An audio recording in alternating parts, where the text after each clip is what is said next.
Imagine a pain so profound it actually defies language.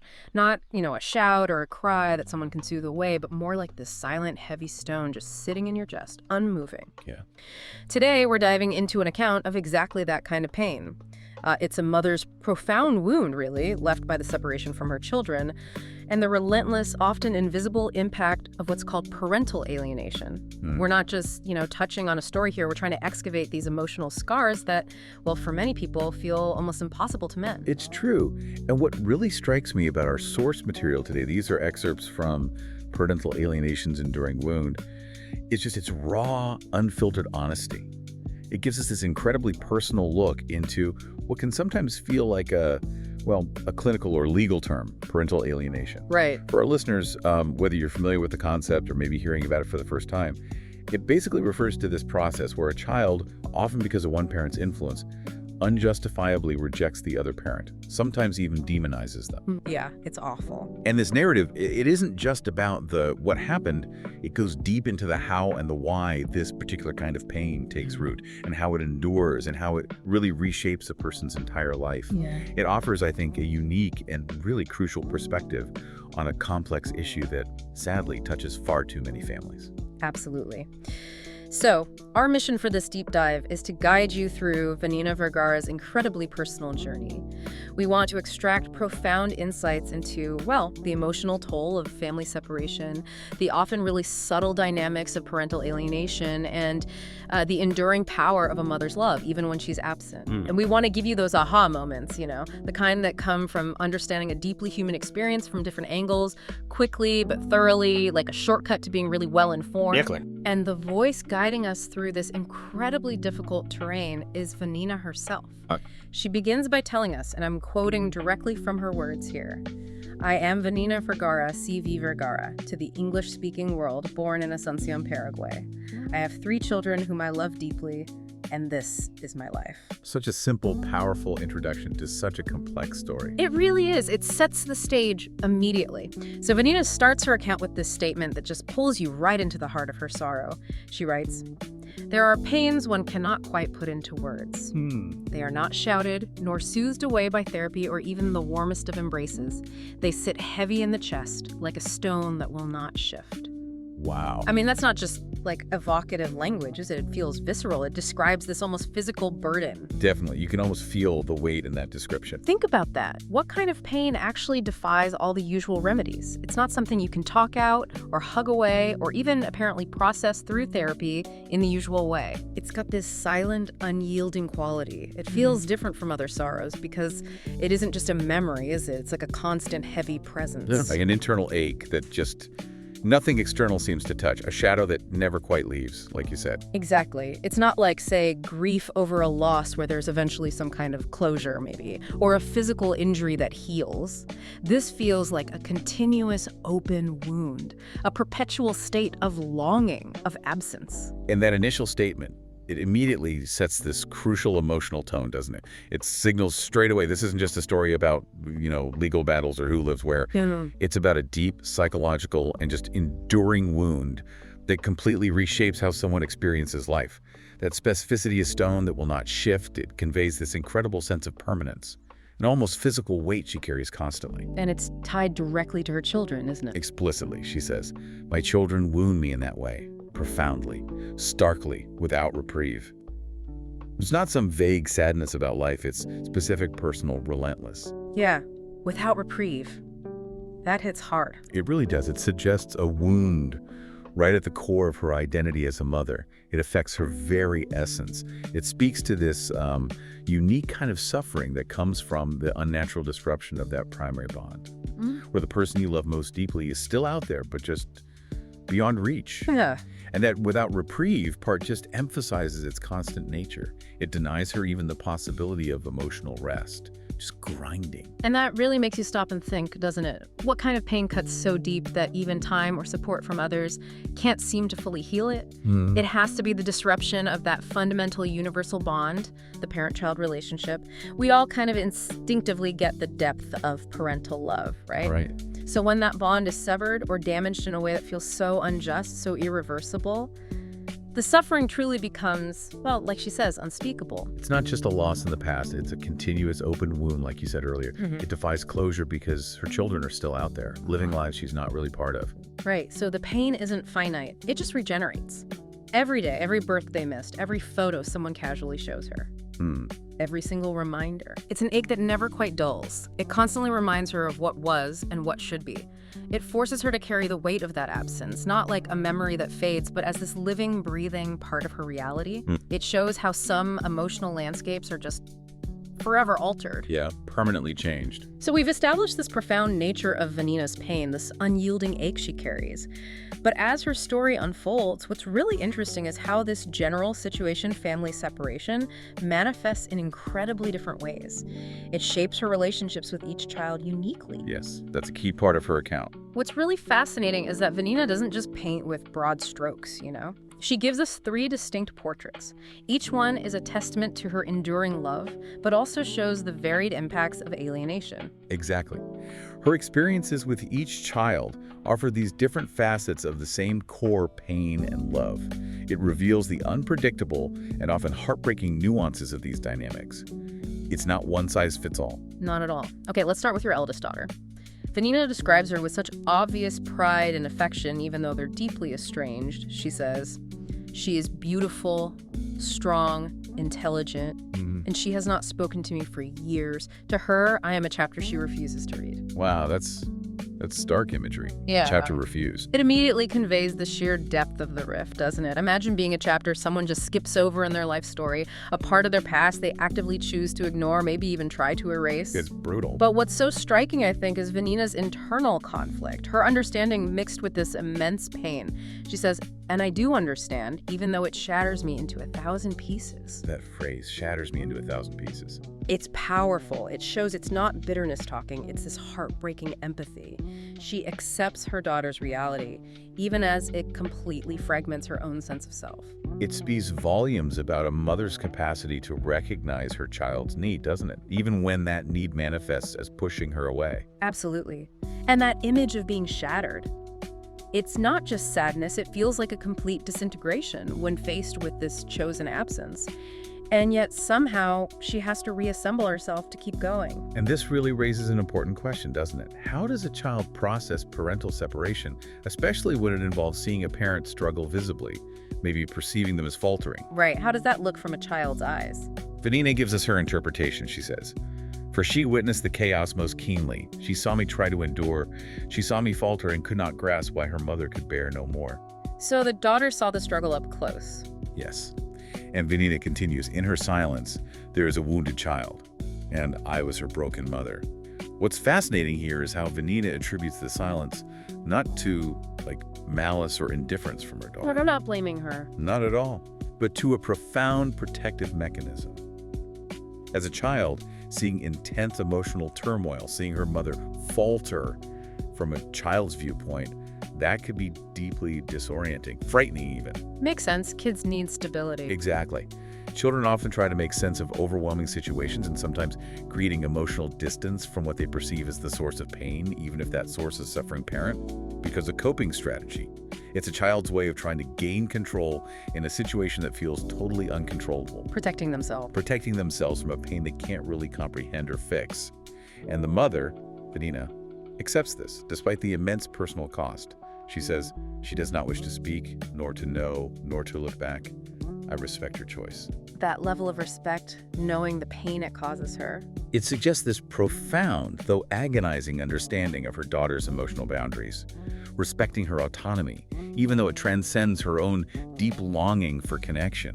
It really highlights that agonizing dilemma many alienated parents face, Yeah. Do you push for contact and maybe cause more distress, or do you respect the child's distance, however deeply it hurts? Yeah, there's no easy answer there. And despite that understanding, that respect for her daughter's choice, the maternal longing, the hope, it's just so palpable. She shares, yet I miss her every single day. Every single day. Each of her birthdays, every achievement, every photograph someone shows me. It tears a fragment for me. Tears a fragment. That's incredibly visceral. It is. It's not just I miss her. It's an articulation of this continuous daily grieving process that never really ends. Every milestone, every casual glimpse, it reopens the wound, tears a fragment from her. It emphasizes how this loss is like a slow, relentless chipping away at her very being. A constant erosion. But then she says, "My solace lies in believing she is well. That if she chooses not to return to me, at least she has found peace." Ah, that's the core of it, isn't it? Her solace isn't about her own pain being relieved. No, it's about her daughter's well-being. That's a powerful testament to unconditional love, where the child's peace, even if it means continued separation, takes priority over the parent's own suffering. It's profoundly self-sacrificing. So what does this all mean for someone maybe grappling with a similar situation? It seems to mean that love persists fiercely even when that direct connection is gone. It highlights this incredibly complex emotional landscape where you have respect for autonomy, coexisting with profound longing, and this eternal self-sacrificing wish for your child's peace. It's just a poignant insight into the depths of a mother's heart. Absolutely. Love and pain woven together. It's such a heartbreaking reality with the daughter, but as Vanina's story continues, we see that love, even in the middle of all this pain, can show up in really diverse ways. Her relationship with her second son, for instance, it offers this powerful counterpoint to the silence. It's a glimpse of resilience, really, in the face of all this family upheaval. Yes, the contrast is quite striking. Vanina describes him as my sweetest support. From afar, he has always remained near. That immediately signals this powerful, enduring connection that somehow survived the odds. Always remain near, even from afar. That's lovely. What's remarkable is the persistence of their bond. She notes, "He never quite let me go, not even when he lived with his father." This suggests some kind of intrinsic, unbreakable thread that the alienation couldn't fully sever. A bond that held firm despite the external pressures, despite the distance. And she gives concrete examples too. She emphasizes that he sends me messages, he visits, he asks after me. This isn't just, passive affection. It's active, consistent engagement. It's a choice. A clear, conscious choice to maintain the relationship. A deliberate act of reaching out through all the chaos.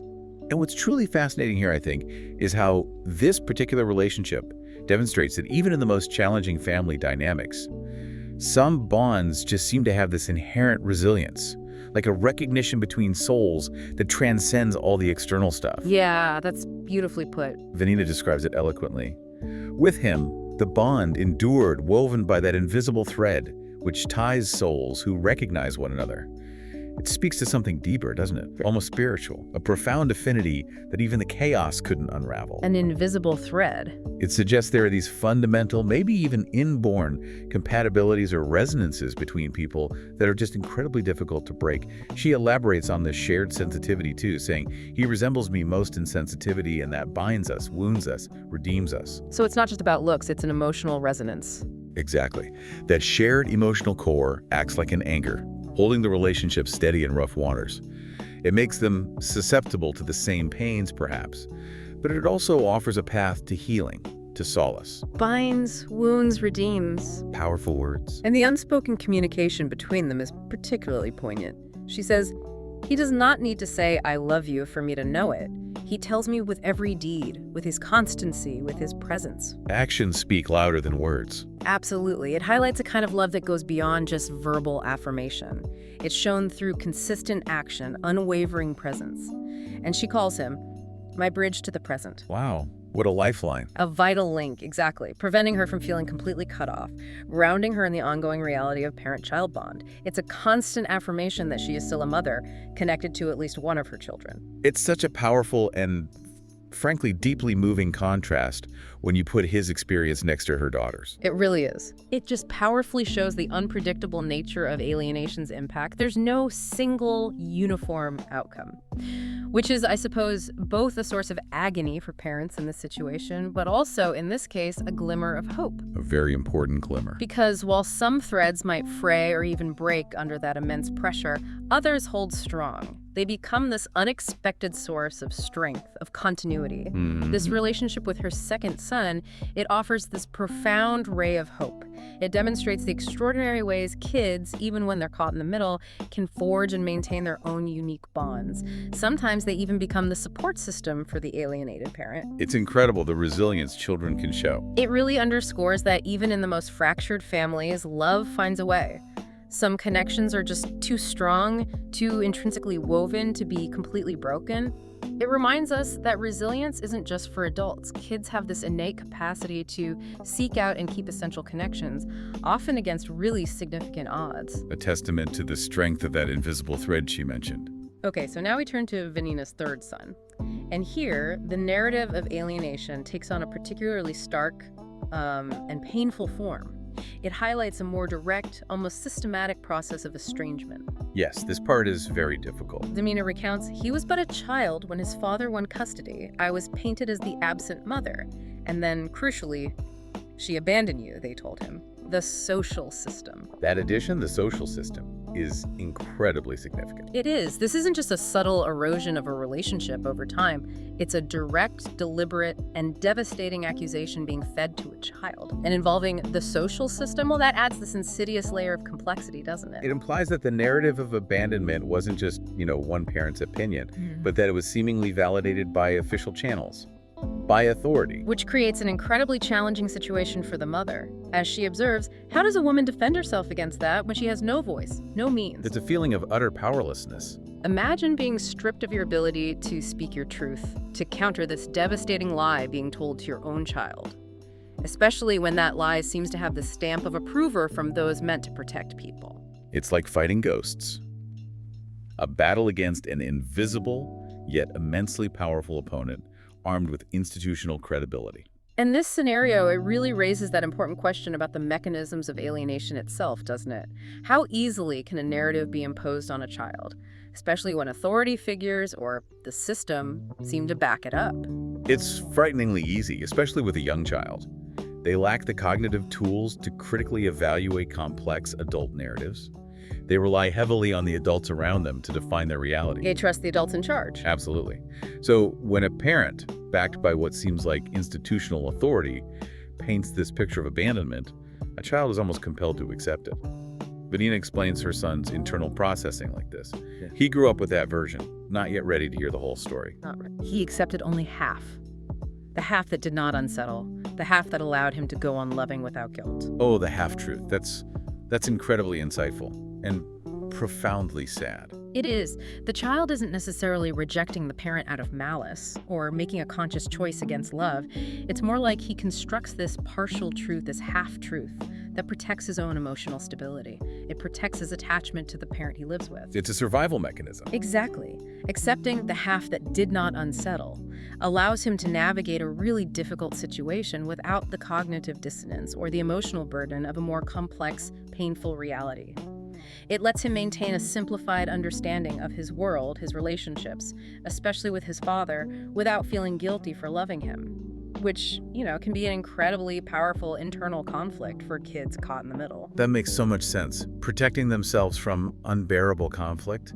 And what's truly heartbreaking about this half-truth is the long-term impact, right? Even as he gets older and maybe starts to understand more. Yes, the effects linger. Vanina notes, now, more grown, I believe he understands me, but the truth of it all still causes him pain. This shows that even when the real story starts to emerge, that initial, deeply ingrained narrative leaves this enduring emotional mark. It's not like flipping a switch. Not at all. Years of believing a particular version of events, it shapes a child's understanding of themselves, their family, their place in the world. Undoing that, even partially, must be a profoundly painful process for both the child who has to reconcile a distorted past and the parent watching them struggle. Definitely. It's just a stark illustration of how incredibly difficult it is to undo years of ingrained belief, and how deeply a child's understanding can be shaped, maybe even warped, by external forces. And that phrase, the truth of it all, it isn't just factual, is it? It's emotionally charged. It requires reevaluating past experiences, past loyalties, That's never an easy journey for anyone. No, it just highlights the lasting damage that a carefully constructed narrative can inflict, even when its foundations eventually start to crumble. The power of the story told. So we've kind of navigated the individual journeys with Vanina's children. Each one is a testament to her enduring love, but also shows these varied impacts of separation and alienation. But now, okay, let's unpack this, because this next passage, this feels like the real core, the engine of Vanina's entire story. Yes, this is crucial. It's where she lays bare her deepest regrets, but also her firmest convictions. It's here that she really articulates the profound injustice she feels and the immense battle she waged, not just for her children, but for her own truth. This section is where we truly grasp the multifaceted nature of her wound and also her incredible strength in trying to heal it, not just for herself, but for her children's future. It provides, I think, crucial insight into the very heart of parental alienation itself. Absolutely. This is where the personal meets the systemic in her narrative.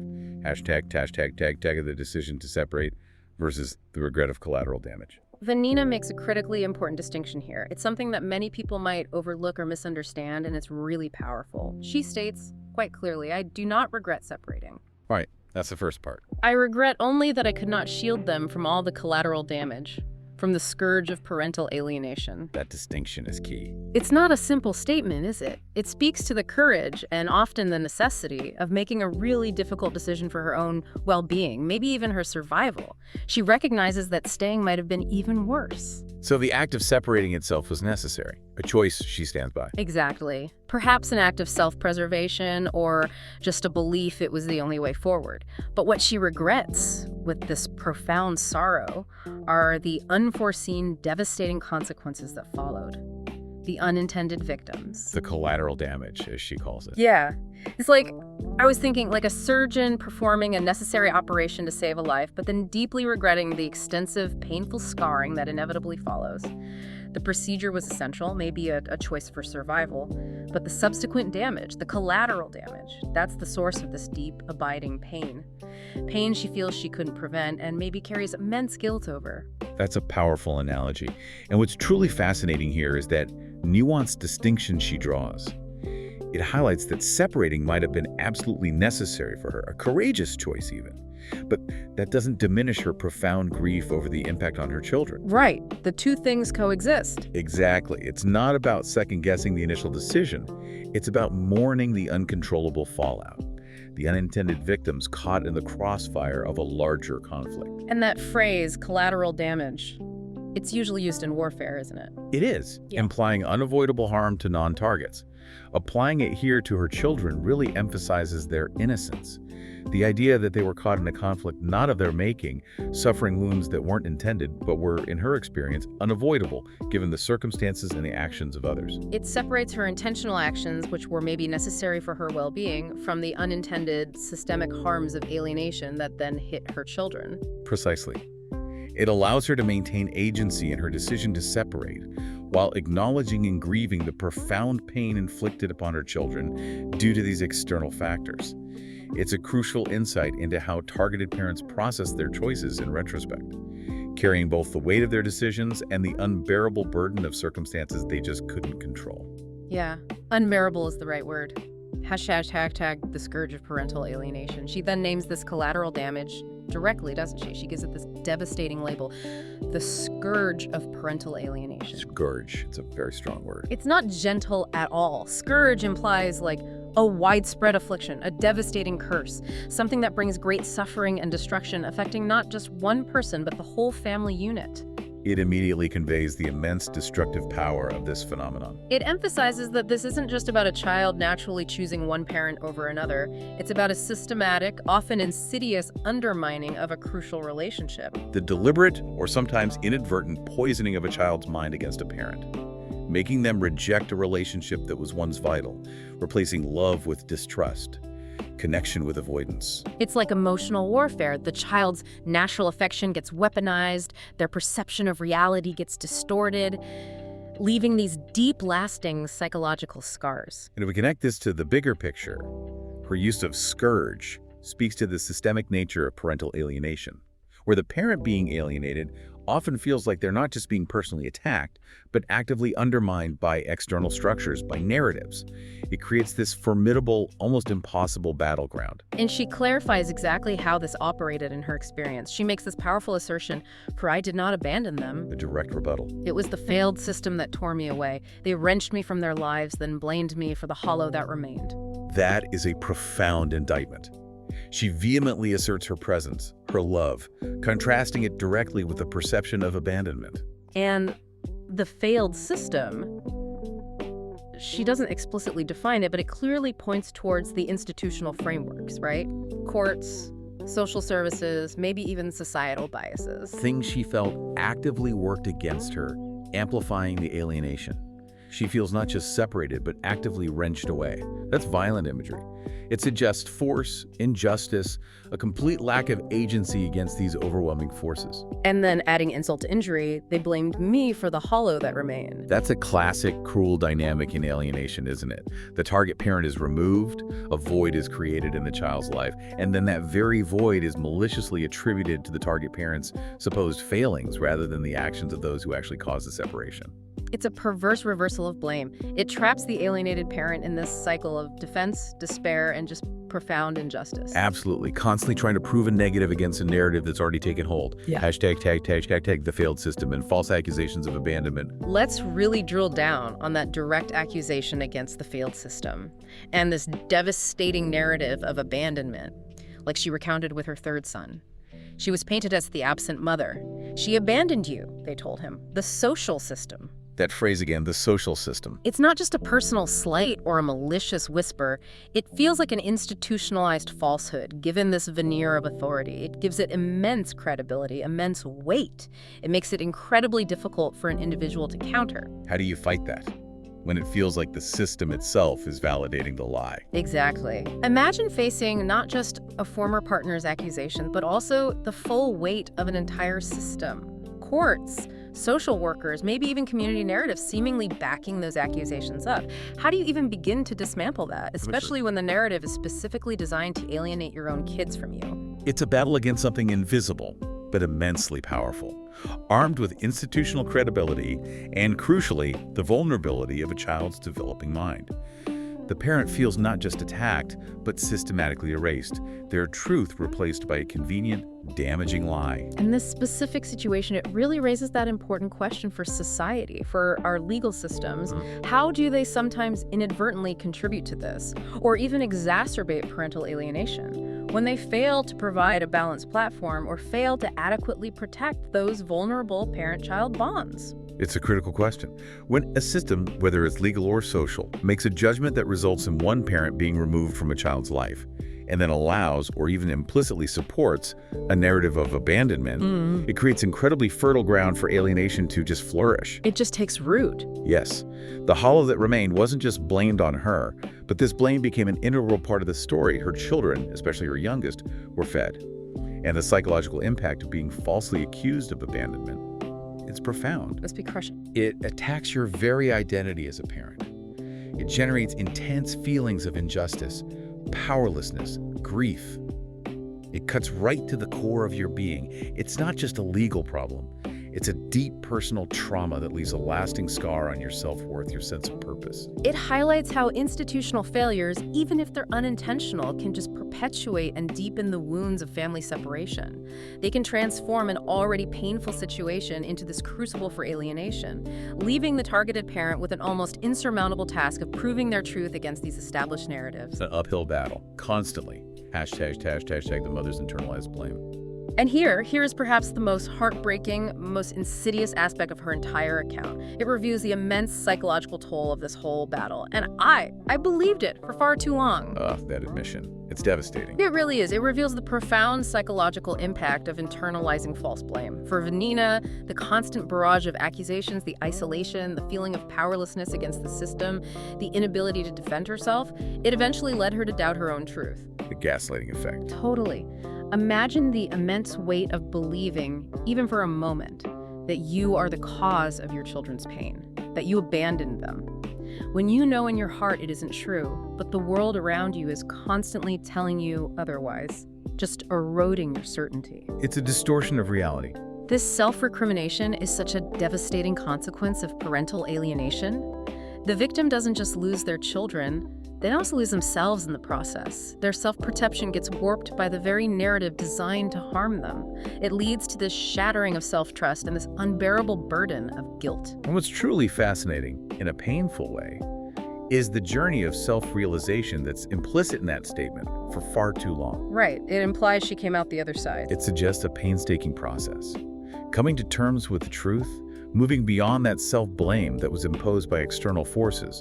This internalization of blame, it's actually a common, though deeply painful psychological pattern in these highly emotional family disputes, particularly in alienation cases. It makes sense, sadly. The constant gaslighting, the overwhelming grief, the profound isolation, the lack of validation.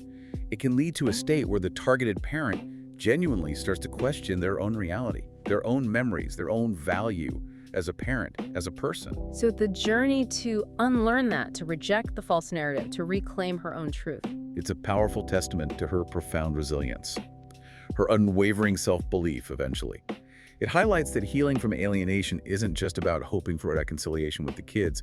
It's also about this deeply personal internal struggle to reclaim your identity, your self-worth from the wreckage of false accusations and systemic failures. It's a battle fought within, for self-preservation, for clarity, and ultimately for the right to hold on to her own love and truth, even when maybe no one else would validate it. Exactly. Finding that internal validation when the external world denies it. #tag legacy and the other side of the tale. So after navigating all this pain, this struggle against a failed system, this internalizing of false blame, what does it all mean for Vanina now?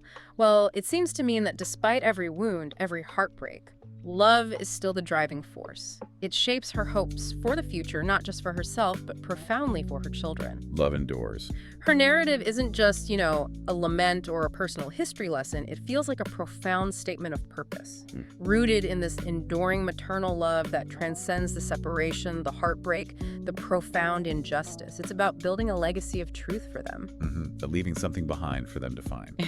Tag eternal love, unhealed wound, steadfast hope. And Vanina offers us this powerful, incredibly concise summary of her entire experience. It's this trio of phrases that just encapsulates her entire being. My children are my eternal love, my unhealed wound, my steadfast hope. Wow. All three together. It's beautiful, isn't it? And heartbreaking. A summary of a mother's heart holding these three seemingly contradictory states in perfect balance.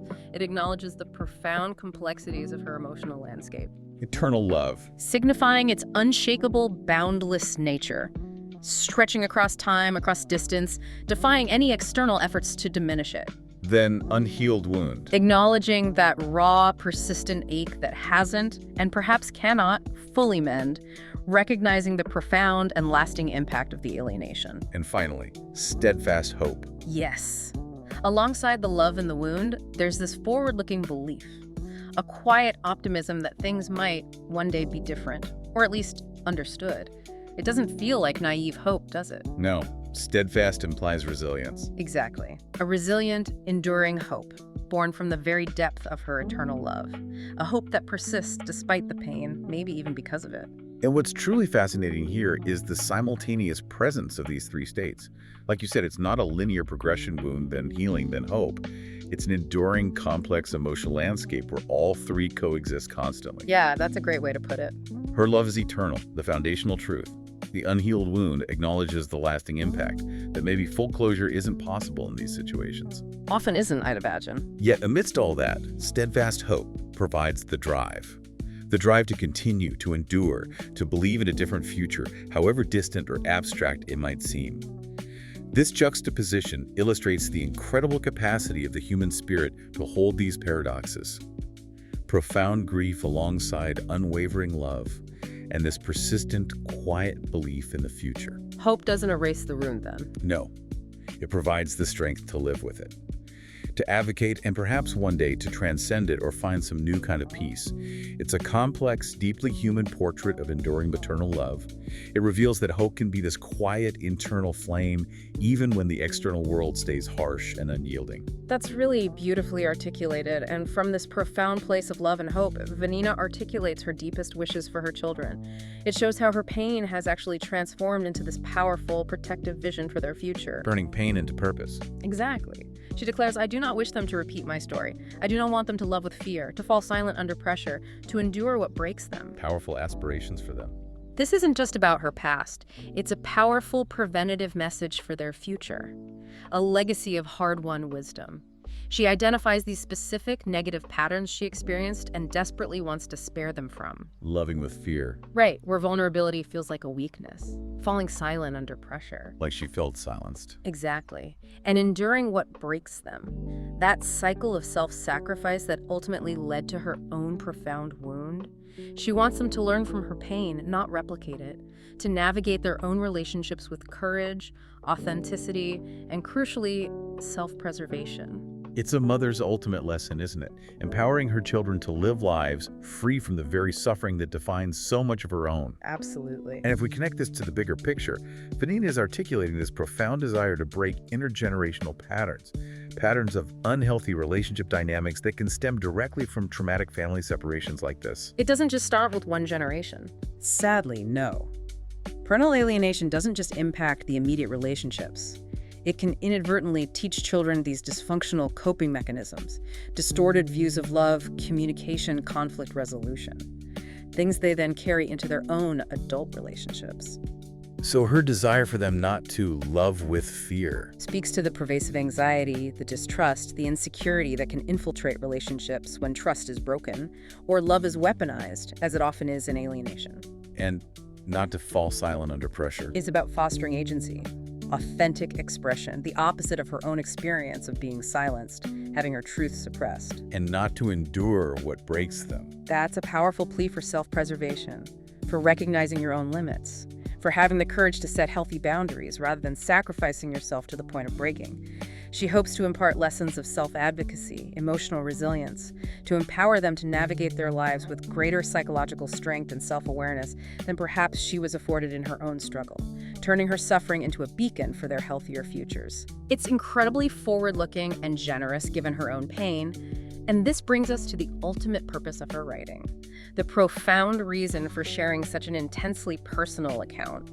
It's the legacy she hopes her children will one day discover, she says. That is why I write this. The motivation. So that one day, should they choose to look, they will find the other side of the tale. Offering her perspective. And they may understand that their mother was not weak. She was strong in her own way, and that she loved them, even when she had to step away, simply to survive. That last line is incredibly powerful. Step away, simply to survive. It is. This is her legacy, her truth, just waiting for them to uncover when they're ready. It profoundly reframes that act of stepping away, which could easily be painted as abandonment or weakness, as an act of profound strength, an act of self-preservation. It challenges that narrative directly. It's a testament to the fact that sometimes the most courageous thing a person can do is remove themselves from a destructive situation. Not out of a lack of love, but precisely to protect the capacity to love, and simply to survive as an individual. She wants her children to understand that her actions, which were likely misrepresented, weaponized against her, were actually driven by this deep well of strength, born from a desire to continue existing, to continue loving, even if it had to be from a distance. It's about providing that missing piece of their family puzzle, offering a crucial counter-narrative to the one they were given, hoping it leads to understanding and maybe eventually to their own healing. In this specific point, it raises an incredibly important question, doesn't it? Not just for individuals, but for how we as a society perceive and maybe need to redefine strength in the context of personal trauma and family breakdown. That's a great point. What does strength look like in these situations? Is it always about staying and fighting, enduring within a toxic environment? Or can strength sometimes be about knowing when and how to step away, to survive, and ultimately, perhaps, to offer a stronger, more authentic love, even if it's from afar? Vanina's narrative really challenges that traditional view, doesn't it? suggesting strength can manifest not just in enduring hardship, but in that difficult, often misunderstood choice to step back for self-preservation. Exactly. Her writing serves as that counter-narrative, providing the other side of the tale that was denied to her children by the failed system and by the alienating parent. This act of writing, this act of speaking her truth, is itself an act of profound strength and enduring love. It really is. It offers her children the opportunity for a more complete understanding, which is just crucial for their own healing and for breaking those cycles of misperception and pain. It's about empowering them to seek and find their own truth, independent of the narratives they were initially fed, providing a foundation upon which a more authentic relationship, or at least more complete understanding, might one day be built. This is her ultimate act of love and resilience, an enduring beacon of truth for her children. A powerful legacy indeed. Hashtag outro. So, as we reflect on Vanina's incredibly raw and honest account, this deep dive into her personal odyssey through pain, resilience, and unwavering love, it really leaves us with a profound question, doesn't it? What unseen stories, what other sides of the tale exist within the families all around us, hidden beneath layers of imposed narratives, maybe systemic failures, just waiting to be understood? It's a sobering thought. Her courage in sharing her experience is such a powerful reminder that truth often lies buried, and that the search for it is a journey of both immense pain and profound, undeniable resilience. Indeed. The depth of human experience, especially around such sensitive topics like parental alienation, it really challenges us to look beyond simplistic explanations, to cultivate greater empathy for the sheer complexities of family dynamics. Yeah, empathy is key. It encourages us to critically examine how our systems, our societal norms, might inadvertently contribute to or perhaps mitigate such deep wounds.